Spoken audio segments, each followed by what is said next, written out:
Halo teman-teman, balik lagi dengan saya di Pusat Cara Official. Kali ini saya mau berbagi tutorial tentang bagaimana cara memotong gambar menggunakan Photoshop. Oke, langsung saja kita buka aplikasinya Photoshop.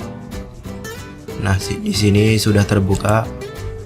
Ini merupakan versi CS6 ya, Photoshop.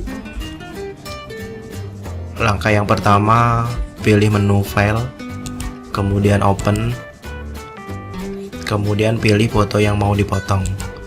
Nah, saya di sini menggunakan foto IDM ya. Untuk memperbesar, klik Ctrl plus. Nah,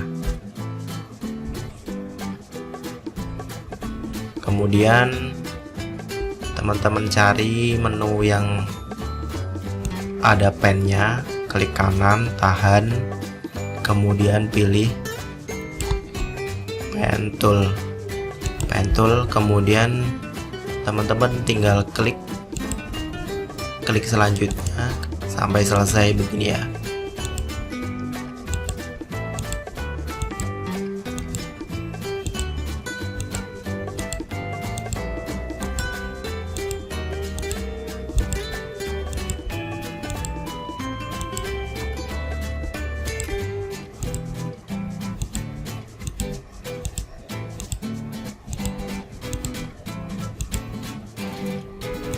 Dan titik yang terakhir kita gabungkan.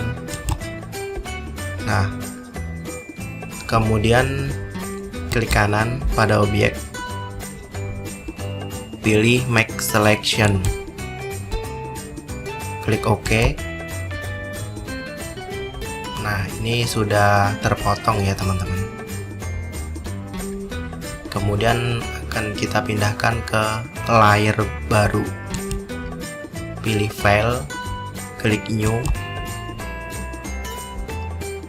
Untuk ukurannya teman-teman bisa menyesuaikan. Untuk thumbnail 1280 kali 720 pixel. Untuk memindahkan teman-teman klik menu edit, kemudian klik paste ya. Nah, sudah terpindah. Untuk menyesuaikan, teman-teman bisa pilih yang ini ya, shift kemudian tarik. Nah, untuk memperbesar, pindahkan, diatur gimana enaknya ya teman-teman. Dah, mungkin itu saja tutorial dari saya. Jika ada pertanyaan bisa tulis di kolom komentar. Terima kasih sudah menonton video ini. Jangan lupa like, komen, dan subscribe. Sampai jumpa.